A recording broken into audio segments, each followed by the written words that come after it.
Broads Media.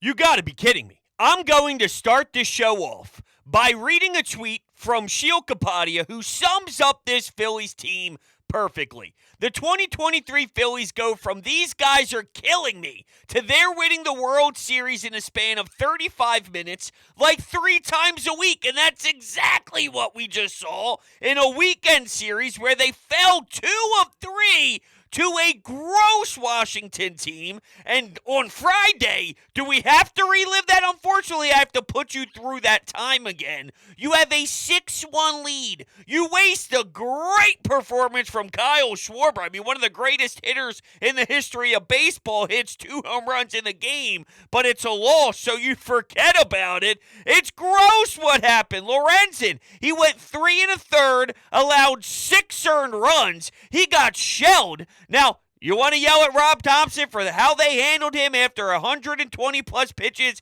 and the no-hitter, and maybe that was the reason why he sucked. And also, the Phils scored a ton of runs before he took the ball again in that fourth because he was sitting there waiting to take the mound. The Phils kept scoring runs and kept producing. They had such a nice lead, man. You grab them by the throat. There's no way in hell that roster should fight back, especially as quickly as they did. I lost my damn mind. My good buddy hit me up and said, "Dude, I need some help." I said, "What's going on?" He said, "I'm in a really ugly stretch of losing bets. I need something tonight." So I look through my app and I see, oh, okay, the Phillies are minus 170. See, it's not the greatest value in the world, but if you needed an automatic, when looking at baseball, if it's 115, 120, minus 120 or so, and you're at home, it's like, you know what, I don't want to touch that. It smells funky. A nice minus 170, that's a good spot to feel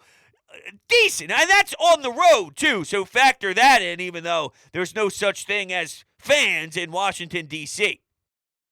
I gave it to him. When it's 6-1, I send him the emoji of me saluting. I did my service. I did my job. You asked me to do something, I delivered, damn it. And then just like that. And he wasn't even watching the game at the time because I was walking the dogs. I just came in. I saw the score, and then all he watched was horrible play. Rojas out in center field. Everything, boom, booting the ball, kicking the ball, smacking the ball with his glove. However, the sloppiness occurred with Alec Boehm. I remember when it was a 1-run game, and I said, just keep it there, please. You can absolutely score a run. And, of course, the greatest hitter of all time hits a solo shot, but unfortunately, the Phillies allowed another run from there, so they were down 2 with one final frame to go, so the solo shot didn't do enough. Oh, man, it was ridiculous. But they responded on Saturday afternoon with a crazy 8th inning. It started with Nick Castellanos smacking a 3-run shot to tie the game up 3-3 when it looked like the offense was lifeless, when it looked as if they weren't ready to compete. Let's be honest, we were all so mad and so angry that Saturday baseball looked that way. Nick, once you tie it, anything can happen. And now you see Trey Turner hit 2 home runs in the same damn inning. This team kills me. They make Trevor Williams look like he's a Cy Young winner. He went 6 and didn't allow an earned run. You know, as cool as the home run was by Jake Cave, and he did something nice Sunday in the 9th inning to try and give us a last crack at it before JT Realmuto's hideous at-bat. And he had a home run in the 9th inning on Saturday. They won 12-3 that day anyway, so they completely murdered them. It doesn't satisfy me when the offensive performance was that gross.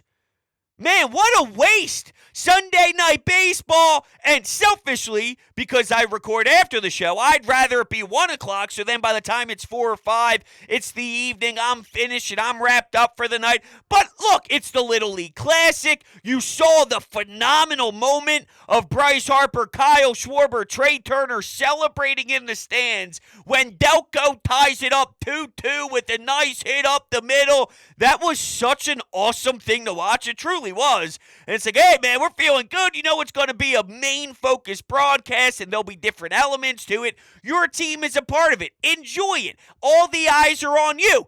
As the day progressed, there was a part of me that was excited for it. It's like, hey, it's a big game. It's going to be fun and different and unique.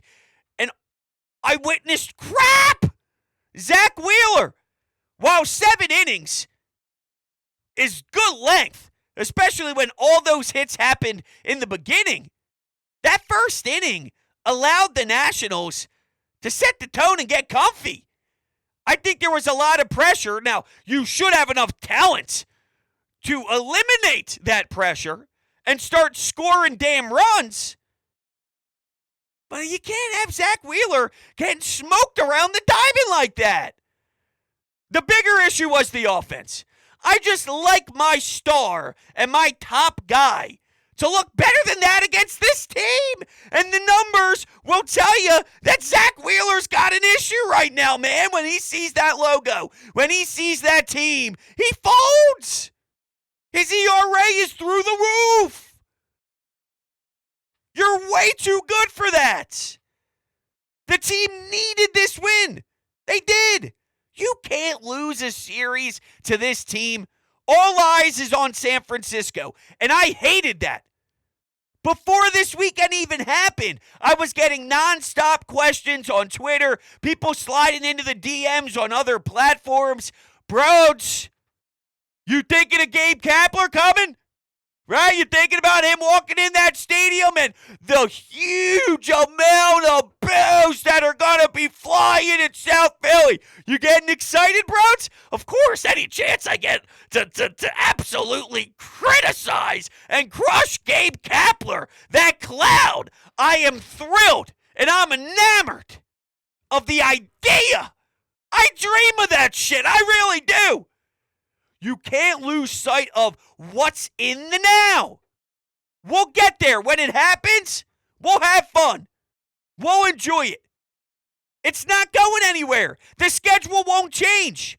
Focus on your goal. Focus on the task at hand. Beat the Nationals. Come on, I'm not begging you to go into Baltimore and sweep.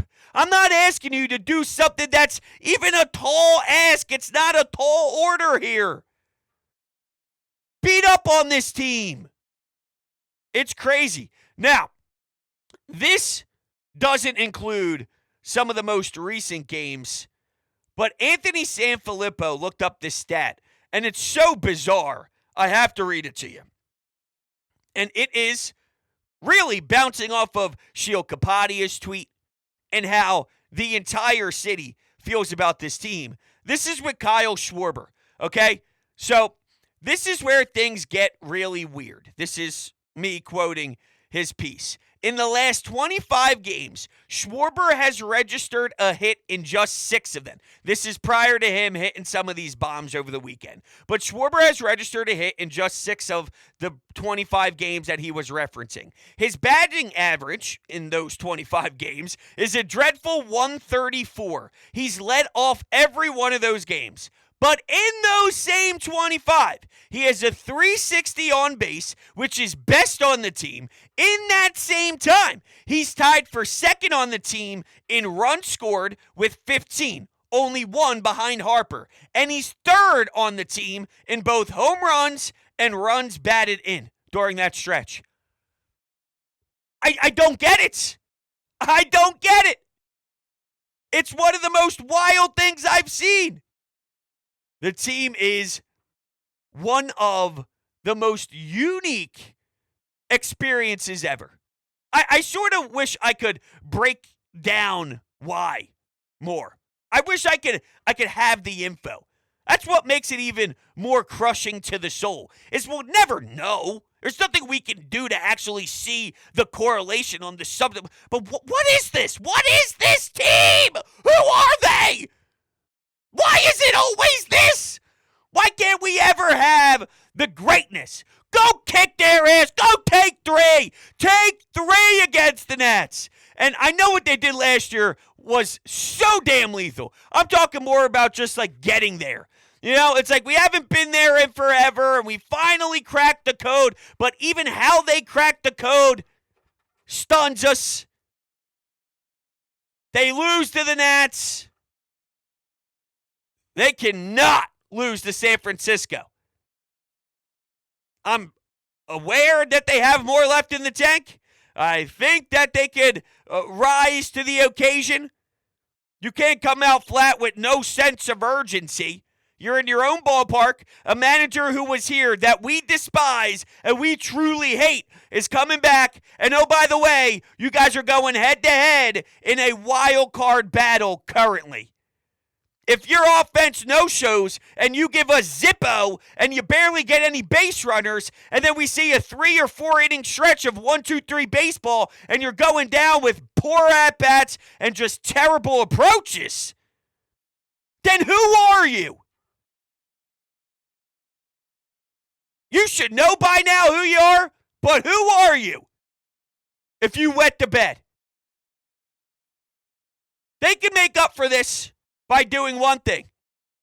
If they go sweep, I'll forget about this. If they take 2 or 3, I won't forget about it. I'll be happier, though, okay? I'm sure we'll have a blast at that time because that is important. That's the name of the game. The name of the game is winning 2 of 3. If they took 2 or 3, let's say they did fall on that Friday game, or let's say this Sunday night game, the baseball game, it's a little weird. It throws you off your rhythm. You don't have the same game day approach in the beginning of the day because you have other obligations that you have to do because of the broadcast. Okay, so be it. But let's say you don't lose a 6-1 lead on Friday night. So you're up 2-0, you fall in the third game, you could have swept them, you didn't. Then 2 or 3 against the Giants, that's all great. That's all dandy. We're not mad at all. And we're not going to be mad if they do it. I'm just saying it's clearly different if they just win the series. Win the series. Control that. Win ones you're supposed to. It's not very hard expectations now. Beat up on a team that is horrible. I love how they try and make the Nationals better than what they truly are. Look at what they've done since this date. I'll tell you what they've done all year. They've sucked. They're bad. There's no way a team like the Phillies, with their current standings, have such a bad showing. I can always trust Christopher Sanchez. I'm starting to get pissed, if you can't tell. That's why there was a little bit of a delay, because I was figuring out how I'm going to manage this. I can't lose my cool. It's not right. It's unfair. I can't go too down until San Francisco happens. I have to tell myself that, and I have to walk myself through it, because I can flip that switch and absolutely dig deep. And I don't really have to dig that deep. It's at the surface level here. It's barely a spoonful. It's not barely have to go down with the spoon to touch it. It's right there. Go sweep San Francisco, and we'll assess then. And we'll take this and we'll crumble it all up, and nobody will ever speak of it again.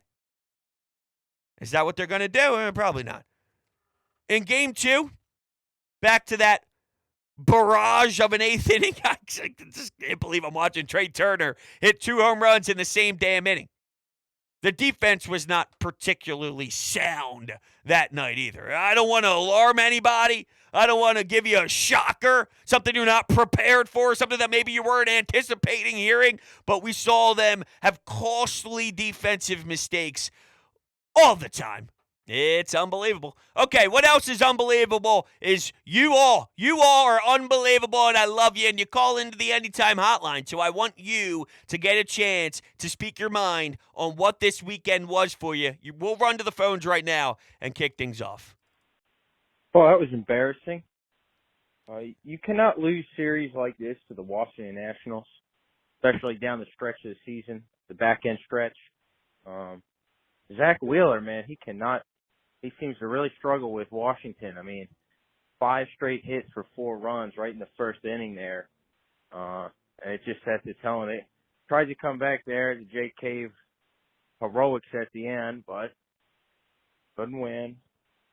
Got a huge series coming up with San Francisco. You got to win it, man. This wild card race is going to be crazy down there at the back end stretch of the season. Oh, you definitely. Yo, bros. Even before getting into the Joel Embiid comments, let's just get this straight. Whoa. We don't need the Sixer stuff. Trust me. I'm already losing my cool thinking about one team right now. The last thing that needs to be discussed is the Sixers. I'm sorry, that bled into a different folder I had. Okay, real quickly, though. This is how much that I just want to punch the Sixers in the face right now. I was at a party Saturday evening, and, whenever I'm with the boys, it's always like, hey, bro, what do you think about the Birds? What do you think about this? Harden came up, and I said, shut your mouth, shut up. I will leave. I will get into my truck, damn it, and I'll floor that puppy to 70 miles per hour right out of your damn neighborhood. I ain't doing it. You're out of my life right now, Sixers. I got enough on my plate with the Phillies pinstripes and the Eagles starting. In October, I'll get all whatever you want me to get, angry and mad then. Anyway, going back to after that Baltimore series, the Phillies lost 2 of 3 to Pittsburgh. They won 3 of 4 against Miami. They won 2 of 3 against Kansas City. They won 3 of 4 against Washington. They went on a 3-game losing skid, though. 2 to Minnesota, 1 to Toronto before splitting that series. Just a lot of L's in here that I thought could have been changing to what this stretch was since that Pittsburgh series in Pittsburgh started off. It's just, I don't know. It makes me cringe. There's a few that need to be flip-flopped. 1, 2, 3, 4, 5, 6, 7, 8, 9, 10 losses. And 1, 2, 3, 4, 5, 6, 7, 8, 9, 10, 11, 12. Is that 12 and 10 in their last 22? I'm no mathematician here. I just counted that the best I could, and that's just one shot. I didn't get a do-over. It's just what it was. Sometimes when it comes to math, it's like, hold on a second. Let me rewrite this thing out, and I'll have to start it all over. That wasn't the case, all right? You heard me. 1, 2, 3, 4, 5, 6, 7, 8. No. That's like when you looked at that homestand and it was like, well, they went 6 and 4. And I was like, well, that's not good enough. I wanted 7 and 3. Right? 7 and 3 and anything above 8 and 2. We are smooth sailing. And it's a good day, man. You're like letting the shoulder shimmy, all right? You're dancing around with the wife in the kitchen with the Alexa playing. You're in a good, solid mental space. I'm in a good, solid mental space anytime right now when it comes to Phillies baseball. I just cannot with JT anymore, bros. The way that people in the city feel about Aaron Nola is how I feel about JT Real Muto. He is awful. In front of the kids, you're not going to let Garrett Stubbs, Mr. Little League himself, you're not going to let him get that at-bat. And I understand JT's a better bat. Well, hold on. There's no way that I'm mad at Rob Thompson for putting JT Real Muto in a 9th inning instead of a Garrett Stubbs. But I digress. But the guy is just an automatic out. He has no personality. He's a leader on the team, but I don't know anybody in the city that rocks them like they rock with Schwarber or Harper, and I just can't stand him. I don't care about the pop time. I don't care how good he can get. I don't care. He is awful. He needs to be gone, and I can't stand him, and I know I say it for a lot of people. Wow. Okay. Did not expect that for the JT Real Muto hate. You say he has no personality, and I think he does struggle to connect with us, but regardless of how we feel, I do believe the dugout and the clubhouse loves him. He is a baseball guy. They love how much he wants to be behind the plate. They love how much innings he eats when it comes to the catcher position. He is better than the rest. Not saying that there's a ton of talent behind the plate. I'm saying he's the best of those guys because people don't value the position that way at all anymore.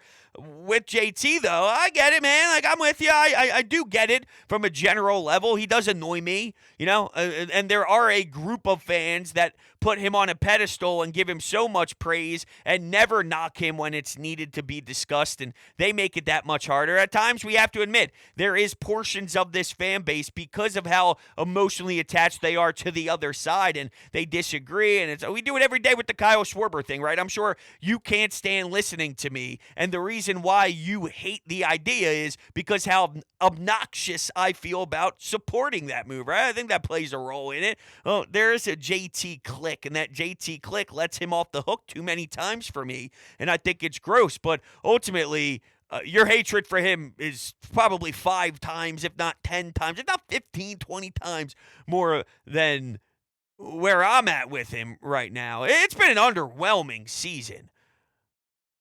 I need way more out of him offensively, and he needs to produce. And I just hope it clicks for him, because there's nothing else I can do. It's just blind faith for a lot of them that Trey Turner, while is playing way better than what he was doing before the standing ovation, I don't know what I'm getting out of him. I really don't, right? Like, it's trending in the right direction. What happens in the postseason, though? Is he batting second in the postseason? Is Rob going to keep flirting him up there? Is he going to put him back at 6? Put him back in the deeper half of the lineup? I think once you make the move, you make the move. A lot of double plays for Alec Boehm. I don't know if that's ever a thought. You see, he gets a lot of RBI, but he also grounds out into a lot of double plays. I look at it when you have a lot of chances to knock guys in, you're either going to produce, which Alec Boehm does, or grounds out into a double play at times, which Alec Boehm does. It is at an alarming clip, and it does suck. Isn't that the nature of the beast, though, of doing what he's doing? I've counted on him to give me a single. Oh, of course, it's going to be a single. Give me a single or maybe even a double when someone can score a run and when someone's in scoring position. If the downfall of his runs batted in is there's sometimes some double plays that happen, yeah, I mean, it seems to go together to some level. I want less. I think what he's done is fine, though. But I need more power. We can't let that just slip as if that statement is not needed some context. Anyway, we'll go to another call. I can honestly say for the first 8 innings of that game, I'd have had more enjoyment as a Philadelphia sports fan watching an endless highlight reel of Marcus Mariota and Ian Book's performances during the 2023 Eagles preseason. You don't mean that. Sean, you don't mean that, man. There's no way that you are going to sit through it. I think what we need to do is, for you bringing that up, I don't know. Maybe we have to lock you in a room for 8 hours and it's pitch black and there's just a projector on the wall. It takes up the whole wall. And it's you being forced to watch those Mariota clips of the ball sailing over every wide receiver's face. Maybe there's no, you know what? No clock. I don't want you to know how much time you have left remaining. We might have to do some sort of Broads Media sponsorship. There'll be some income involved. Maybe live stream it over on Twitch, which I've been live streaming a lot more on Twitch. Why not check it out? Twitch.tv/Broads_media. We've been playing Call of Duty. We've been live streaming at night, in the morning, putting in some pretty good hours. If you're into video games and all, why not? Just saying. It's a good time. Anyway, Sean, yes, thank you for the ability to mix in that plug. You know, the Phils rallied, tried to make it a game, but fell short. Bad series loss. You know, I know Washington is scrappy, but you know, you have to win 2 out of 3 games in that series, but you got to have a short memory. You got a huge series coming up with the Giants at home. You better, you know, get your shit together going into tomorrow. You don't want that team coming into your park taking 2 out of 3 or getting a sweep. You have a chance to put them in your rearview mirror in the wild card standings, but today, the game just took on a feel of an exhibition game with, you know, being in a Little League ballpark playing in front of the kids. And I think the Phillies' performance was indicative of that tonight. that's fair. It did feel like a theater, right? It felt like a game that's bigger than a regular season and lots of distractions. At the same time, though, if you think your clubhouse is strong and there's going to be a lot of storylines, a lot of media people, a lot of national media, a whole different ballgame when you're in the playoffs. And if you think that's too stressful, and if you think that changes your game and you can't think the same way and all, if you're messing up because you got to go talk to some 12-year-old kids and you got to go to the Little League game beforehand, which threw you out of your element and all, it's going to be more toxic in October. It's going to be heavier and so many different things being thrown out there. I'm sorry. There's no excuses. So I'm not taking the excuse of you were overlooking your opponent because of Gabe Kapler, and I'm not letting anything else really slide by. Even the way when Zach Wheeler took the ball, how many days in between Lorenzen's outings, none of it matters. I don't know. Maybe Lorenzen would have had normal rest and still gave up that stinker because he's been so exceptional since his last couple of starts.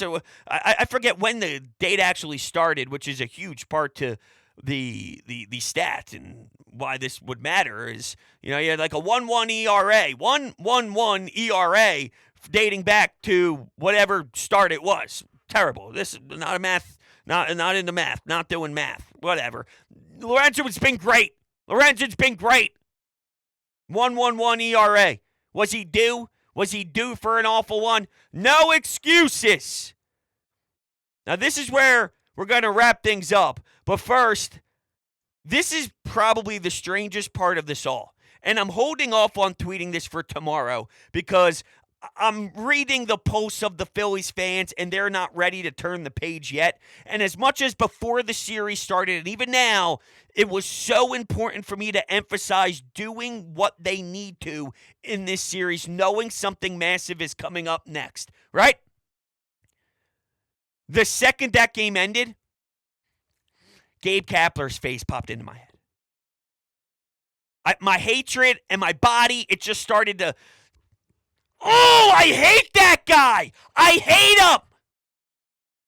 Go kill him. No, kill the Giants. Kill the Giants baseball-wise. Kill the Giants baseball-wise. I don't actually hate Gabe Kapler to that level. I want to make sure there's stride. Go kill them. Go beat them on the baseball field. Go smack them around and make plays. I do want Gabe Kapler to live life. I just baseball hate him. Kill them! I moved pretty quickly onto that. I don't know if I like the way this show's ending. I'll get in trouble. All right.